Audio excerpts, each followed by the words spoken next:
Savant, 1A, a person who can access some of the originally created extraordinary capabilities of the mind and the brain, which because of sin are now mostly latent. 1B, a person with a physiological break in the barrier that formed after man's fall, that break opening partial access through the barricade designed to block access to our greatest intellectual potential.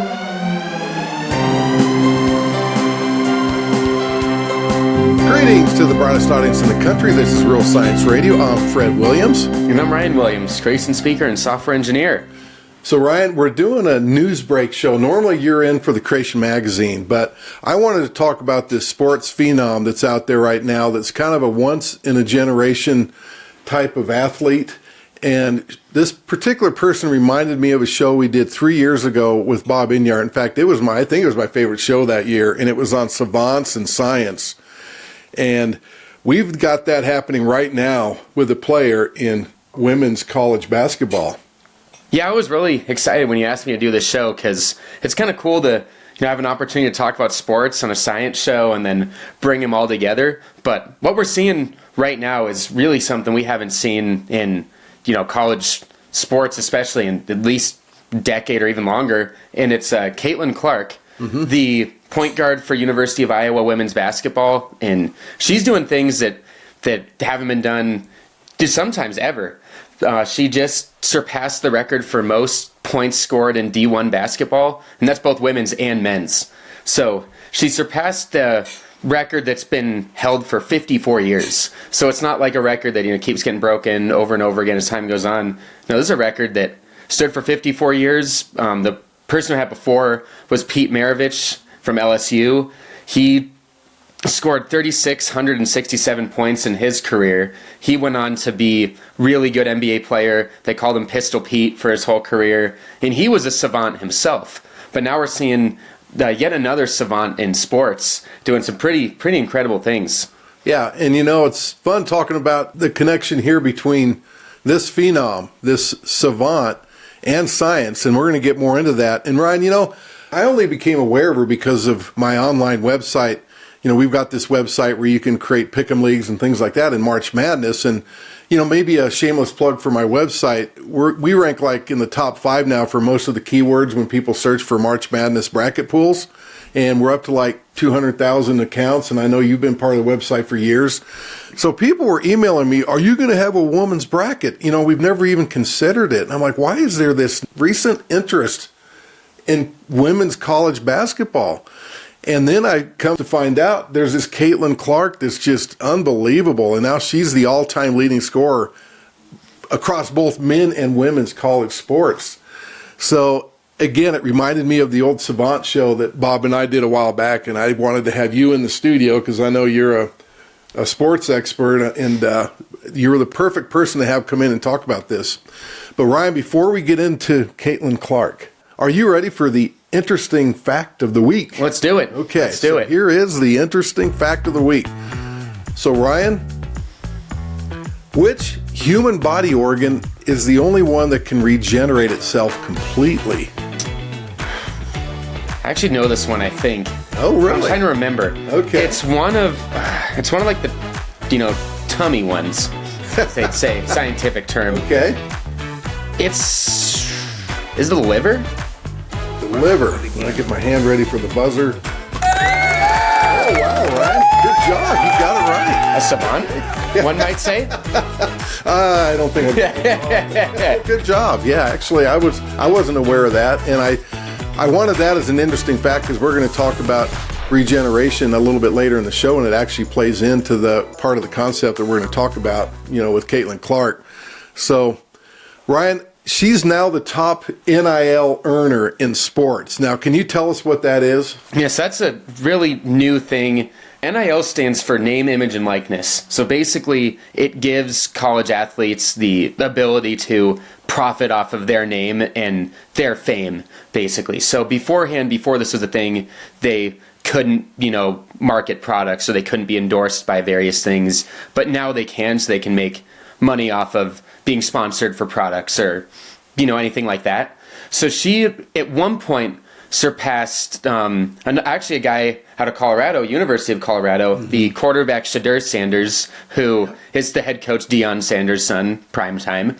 And she surpassed him for a little bit. I believe she's now been surpassed herself, maybe retaken by Shedeur, or I think LeBron James' son is up there. But she was the number one for a little while, which, shows just how great and how prominent she is right now, because kind of like you were saying earlier, there is a new spike in popularity of NCAA women's basketball, which really is, a lot in which can be attributed to her, because people are seeing the incredible stuff she's doing, just shooting from anywhere on the court, like goes in, feels like every time. Yep. Well, Ryan, you've played basketball. You actually got a pretty decent three-point shot, but, I've always told people I can shoot from anywhere on the court. I just can't make it. So we're going to actually show a few brief clips of what we're talking about for you who have not seen Caitlin Clark and the incredible things she's doing, and things that I think, again, are kind of outside the realm of what people are normally capable of. And I wanted to share a definition that Bob Inyard came up with for Savant, and I just think it's one of his many brilliant insights. And it connects, us to our Creator, Jesus Christ. We'll get into more of that later. So here's the definition he came up with. So he's got written out as savant, a noun. 1A, a person who can access some of the originally created extraordinary capabilities of the mind and the brain, which, because of sin, are now mostly latent. And then 1B, a person with a physiological break in the barrier that formed after man's fall, the break opening partial access through the barricade designed to block access to our greatest intellectual potential.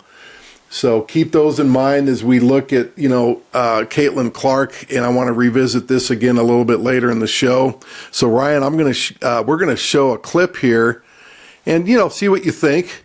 This is Caitlin Clark, and this is one of her mini buzzer beaters. I have an idea of who it's going to, but it's just how is it going to happen? I think everyone in America knows who it's going to.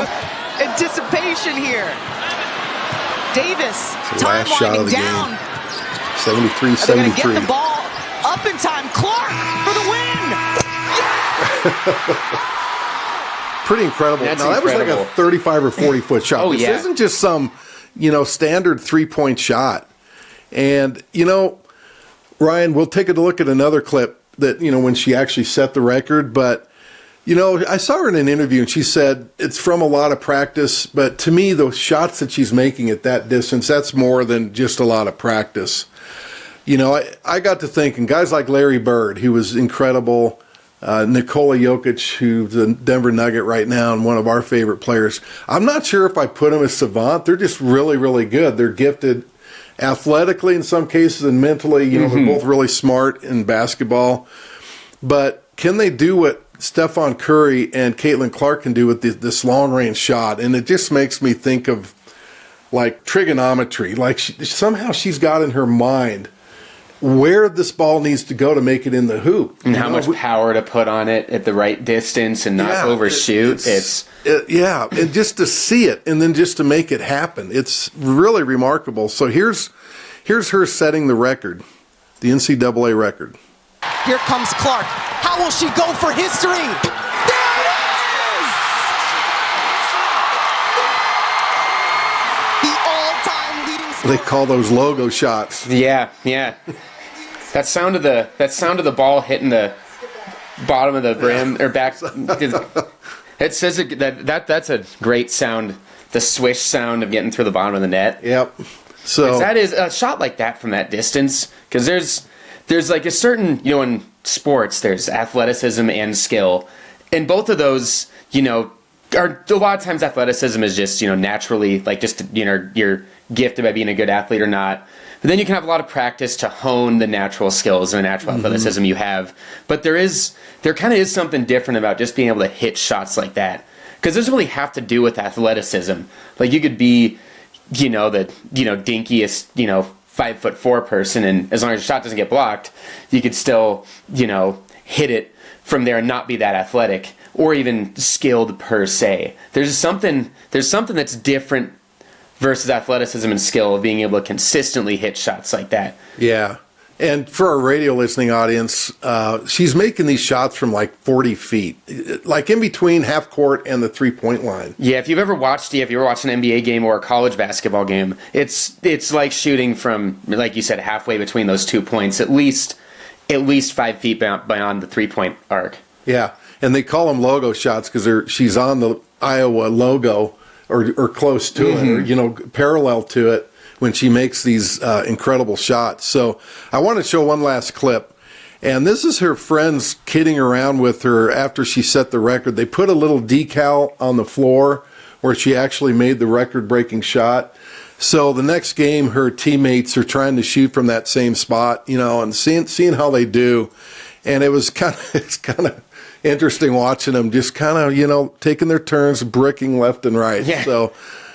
So here's the clip. Trying to emulate it. And there's a brick, not much success. another brick. Hey, Barton, hoping that cameras didn't catch Brick, it. How brick, Gabby brick. Marshall? No. And another brick. Hey, Uh-oh, Barton here comes again. Caitlin Ooh, Clark. Let's see what happens for when two. she shoots it. Caitlin Clark just showing why she is one of Wow. one, folks. Right through. And these are still, you know, No problem at all. D1 college athletes on, you know, what may be a team that ends up winning the women's national championship. So these are, you know, these aren't, you know, random kids out there shooting for fun. This is, you know, her teammates who are also really good basketball players. Yeah, yeah. It just shows how hard of a shot that is to hit. For a major D1 school, absolutely. So, Ryan, there's creatures that God has created that they use math for calculations. And, you know, for example, I don't know if you knew that, you know, there's the ant, that it calculates the direction they walk via the angle of their path relative to the position of the sun. And in order to do that, you have to use trigonometry. Do you remember trigonometry from school? We don't have to use it that much in the type of engineering we do. We use different kinds of math, but and you know, they update their calculations as the sun moves across the sky. It's pretty remarkable. And then I love, you know, and Bob and I talked about this several years ago about the honeybees and how they solve the least distance traveling salesman problem, and they do it far faster than supercomputers can. And so we'll link to an article on creation.com that talks about that, but it's super cool. So here we've got somebody who's making these long shots, you know, to have that capability that is so rare, where you can tap into part of the original creation, where there's something that's, I hate to use the word broke, that, you know, some mutation or something that allows this ability, and it's so rare in people, and she's got it. You know, we did a show again in the past about 3 years ago, and we talked about Stephan Curry. So it's interesting to compare her to Curry because they're both remarkable. I mean, Curry was blowing away everybody with his 3-point shot, his accuracy of it, and just the sheer numbers where he could shoot pretty much anywhere behind the line, and he'd make these, you know, 35 to 40 footers. Yeah. And Kerr, his coach, would get frustrated at first. He's, you know, putting his hands on his head. No. And then he's like, this guy's making a lot of those. That's his game, you know? Yeah. Yeah, a lot of people think that, and I'd say think correctly, that he revolutionized basketball. There's a few, you know, throughout most sports, there's a few points in time where someone changes the sport forever. And Curry's one of those guys, because now 3-point shooting has, even like from way beyond the arc, has just become so much more prevalent. It's become so much more important. And people are doing it all the time. You got kids out on their blacktops trying to mimic the crazy moves Curry does and then shoot it. You got like everybody's mimicking what he does. It's become such a huge part of the game where that's like revolutionizing the game. And now, you know, probably about 16, 17 years into Curry's NBA career, there's now a women's basketball player in the NCAA who's doing some of the same stuff. Yeah. So I pulled up some statistics from The Athletic, which is one of my favorite sports sites. I really like the insights they provide. So they did this data dive into Caitlin Clark versus Steph Curry. They got this graph, and it's shooting performance from 25 to 30 feet of the rim. And it's interesting. Steph Curry, his percentage of field goal attempts at that long distance range is 44% of the time. So that means he's shooting from that distance 44% of the time. So 44% of the total shots he's taking are from that distance. Yeah, yep. And he's making 42% of those. I mean, that's remarkable. I remember back in the day when the three-point line was first, instituted into the NBA. It used to be an ABA. Was that when they used those big rocks for coins too? And you guys used the phonograph? Everything was in black and white. Yeah. Those days. Yeah. Okay. Yep. Well, anyways, so you consider that. The Steph Curry was 44% percentage of field goal attempts and 42% made. Caitlin Clark only shoots actually 25% of the time from that long range because she's got such a complete game. But she makes more than Curry did. She makes 43% of those that she shoots from that far behind the arc. That's just remarkable. Another skill of hers is just her ability to play team ball. She's also 6th all-time in assists. She's the leading scorer, and yet she's still able to dish the ball and get her teammates involved. But the part that I think is really savantish, if I can use that word, is her long-distance shots. It's incredible. And really the only person that compares really closely is Steph Curry. Steph Curry, and probably the guy whose record she broke, Pete Maravich from way back in the day, because Caitlin Clark averages about a little bit over 28 points per game, which for college basketball that is really just incredible to be able to average that many points. Yeah, the part that really is savantish to invent the new word is the shooting, and it is just incredible what she's done, especially this year. She's averaging 31.9 points per game this season, 28.3 across her whole career, but this season over almost 32 points per game, which if you're not super aware of college basketball, that's really, really incredible. The next closest in women's basketball this year is 27 points a game. That's the second leader. And but again with her making all those assists too. Yeah, and then the occasional triple doubles with rebounding. Yep. Then the leader in men's only has 24.4 points per game. So she's really up there in points per game. She also, to your point, she averages 8.9 assists per game too. So she's not only just shooting up a bunch of prayers, but she's also getting the ball to her teammates. Her teammates that. There's only 2 other ones that average more than 10 points a game on that team. Yeah, you said so shooting up really a prayer. I mean, that's what they are like when I shoot those. When we're playing, back when I played in the, like rec league ball, if we were way ahead or way behind, I'd take my 3-point hook shot. And so, that was a prayer of a shot. But thank goodness the rim is a little bit bigger than the ball. So somehow I can, just by sheer luck, occasionally make those. But hers isn't a prayer. Hers is just it's a high percentage shot. People consider... 42% from that far out. Yeah, before Steph Curry came along, about making 1 out of 3 3-pointers was considered good. That was pretty, good for the NBA level, making about 33%. But once Steph Curry came along, then, the threshold got a little bit better. You want to be hitting like 35, upper 30%. But to hit those at a 43% clip while you're...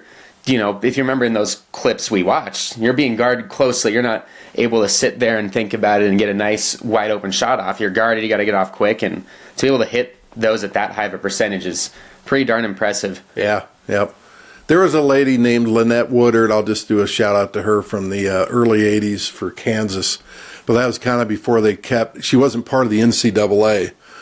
But anyway, she scored a boatload of points. But again, what Caitlin Clark is doing is really, to me, beyond just being just a really great scorer and this and that, or like you said, there's that talent level.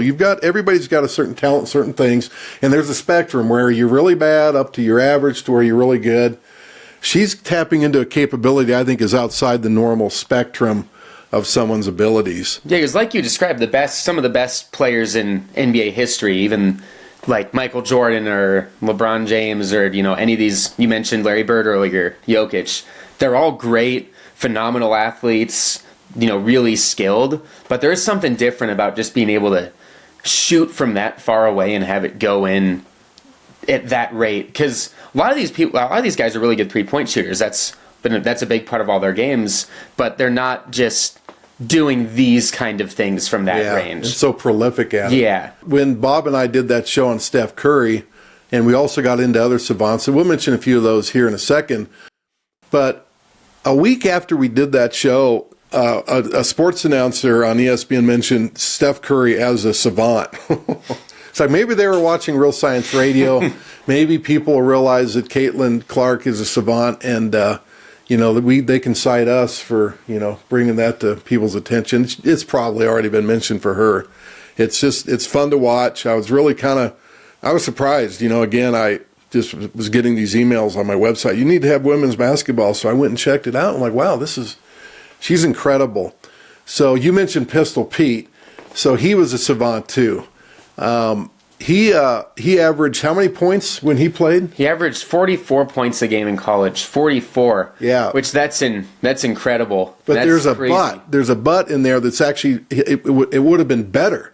It's like he was refrained by two things. They didn't have a shot clock back then, but more importantly, they didn't have a three-point line.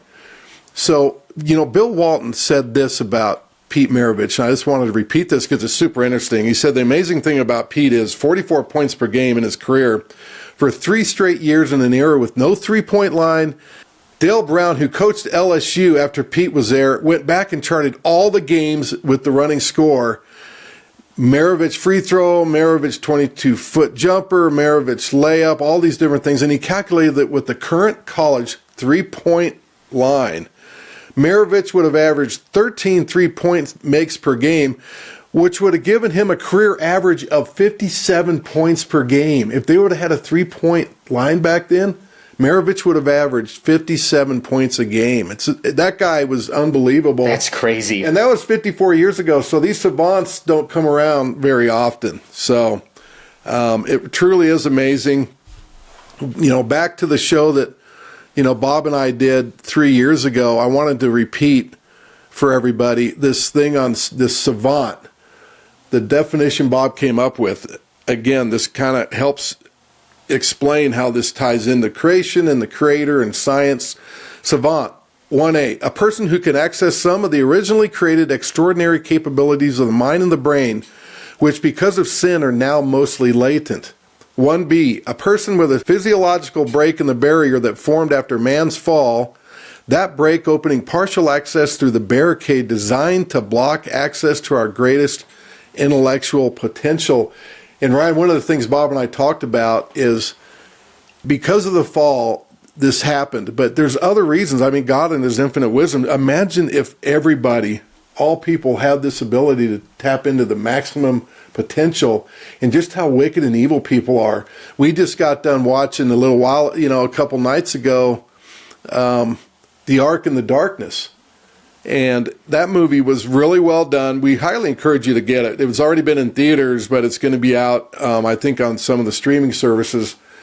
But it talks about just the total wickedness up to the point of the flood, and God just wiped them all out. Well, man is inherently sinful, and imagine if he had all that unblocked capability and all this extra intelligence, and how much more devious schemes certain wicked men would come up with. So God in his wisdom blocks some of that, but every now and then somebody has somehow, we don't know how, cracked an access into some of that potential. We talked about Jonathan Sarfati, who can, play chess against 8 people blindfolded and smoke them all. We had Annie Oakley. We talked about her, a phenomenal trick shooter. Just distance shooter? Yeah, just but always dead on the target every single time, without fail. Yeah, she was regardless amazing. of elements too. Yeah, they said that while performing with Buffalo Bill's Wild West show, she could consistently split a playing card held edge on at the distance of 20 paces, which is about 75 feet, and roughly 25 yards. And her story was super interesting. There was this guy named Frank Butler, and he was this excellent shooter. And he was doing shooting shows. He was going all around the country. And he went to a shooting show being held in Cincinnati, and he offered this hotel owner $100, which in today's dollars is roughly $2,300.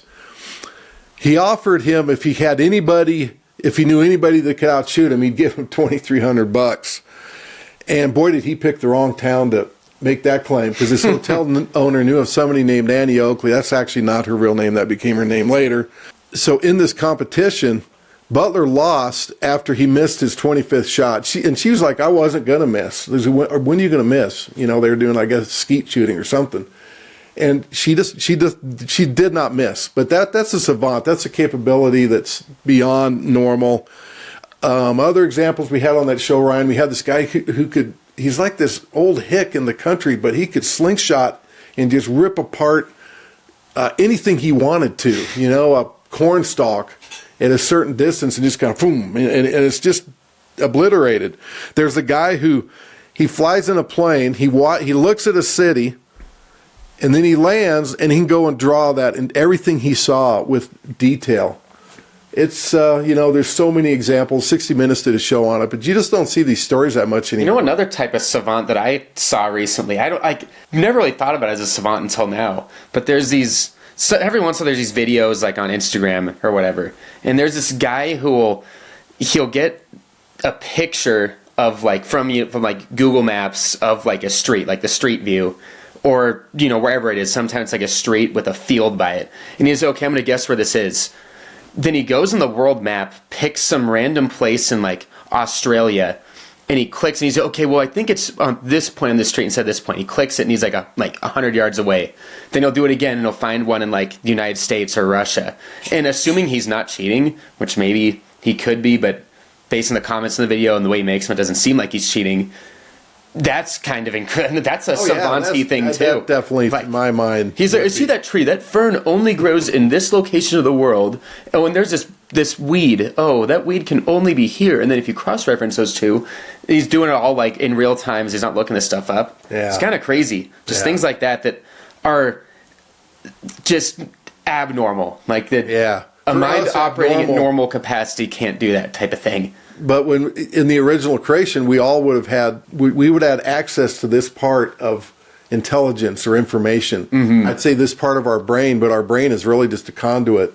We've got a soul and a spirit, and the brain's just kind of like this medium. And there's things in there that block the vast majority of people's access to that information. So, and I wanted to say, Ryan, we don't ask this very often, but if you like this show and you want to see more shows, you need to hit the subscribe button. So I think that's the first time I've said that, but I've been encouraged to do that by our producer.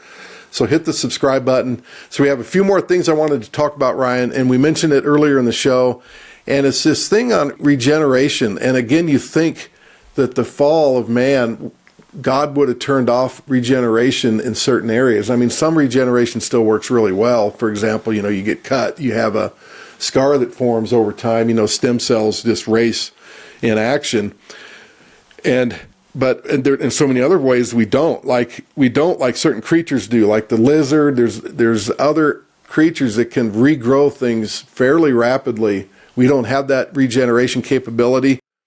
But I wanted to mention there's a story from MIT, and this is it's from a recent article in MIT News titled, "What Can Super Healing Species Teach Us About Regeneration?" It was an interesting article, and just to quote something from it, "One of the biggest mysteries in the field of regenerative biology is how stem cells transition from dormancy into that activated, highly regenerative state. The body's ability to turn on stem cells, including those in the skeletal muscle system, declines as we age and is often dysregulated in degenerative diseases." And it's like one that he mentioned that his brother had as kind of one of the motivating factors for him to become a scientist. And then recently, just last week, March 19th, there's researchers identify key regulators underlying regeneration in Drosophila, and those are houseflies. Here's a quote from that article. "This regenerative process must be tightly regulated by the body to ensure proper tissue organization and to prevent abnormal growths such as cancer." So that has two things in there, Ryan.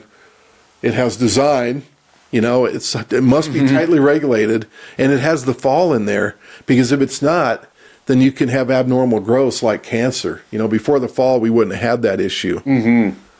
It's pretty cool. So one of the researchers on it, Rachel Smith Bolton, she said you can think of this whole process as if you were growing a hand. So, the cells might be instructed to become fingers, but you also have to have some patterning in there so that they become the right fingers. So you don't end up with 5 thumbs on one hand, but you have the different fingers. So that's kind of the way you can think about it. Another this cool thing from the, kind of computer science engineering background is the extreme complexity and the coding of this stuff. Like we've talked about it before, when you're reading the mRNA, you can read it forward and backwards. Reading it forward tells you what protein to make, and reading it backwards tells you how much of that protein to make.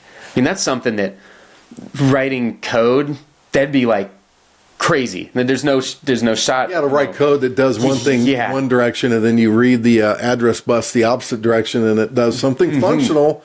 And in this case, it controls how much of the protein is produced. So it is pretty interesting how you've got this regulatory aspect of the mRNA, which is, one way transcribes a blueprint for a protein. The other way controls how much is made. And so this Rachel Smith Bolton went on to say this just underscores the fact that you need the right amount of a certain protein during regeneration or you're going to get mistakes. So the fall would have made that happen. And it's so interesting. We've had Sal Cordova on, and he'll be joining us again in, roughly a month or two. And, he talked about how a lot of these companies that are involved in genetics and cellular biology, they're hiring engineers out of MIT because of the similarity in coding and genetics. It's really, truly remarkable, and it totally screams a creator. It's somebody who had to program that information in there. Information just doesn't happen by itself. Yeah. So, Ryan, one last thing I wanted to ask you before we end the show. So who do you think's a better basketball player if they played one-on-one between Steph Curry and Caitlin Clark? I mean, if you ask who would win a one-on-one game, that'd be Steph Curry. Because there are the just general differences between men and women.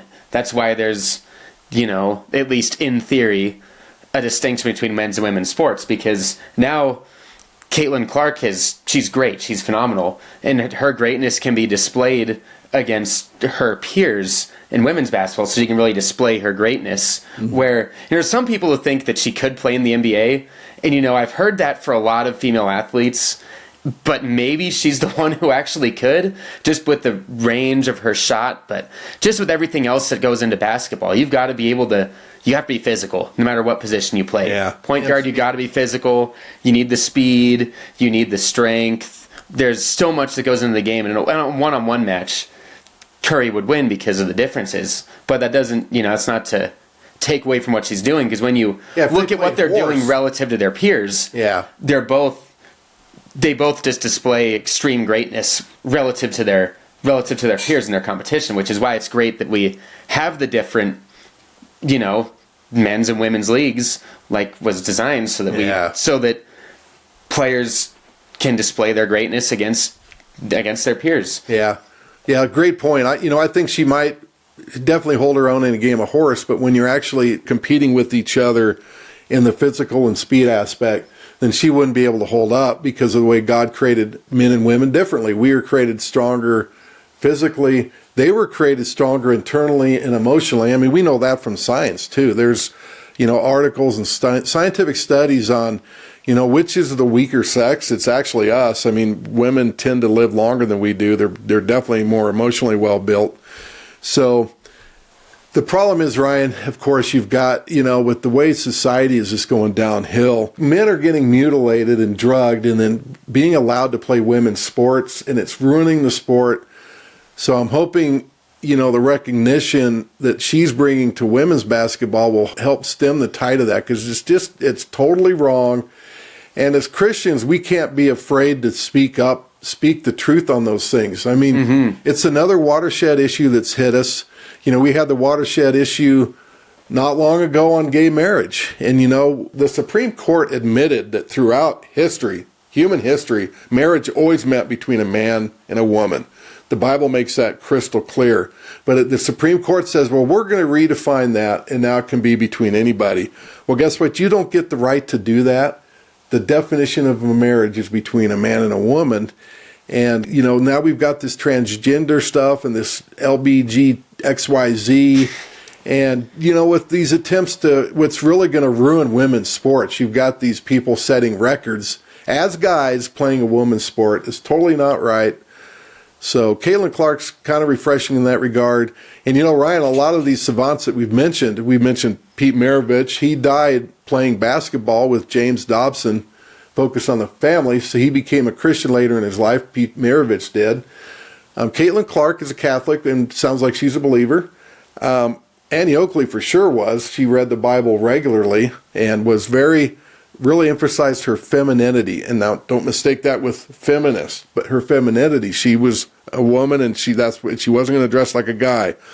Stephan Curry's a Christian. So those things are really encouraging. It is cool. Yep. So, well, anyways, Ryan, thanks for doing this show. It was a lot of fun. Yeah, this one was a lot of fun. We don't get these news breaks very often where we've got, such a phenomenon going on that we just want to talk about it right away.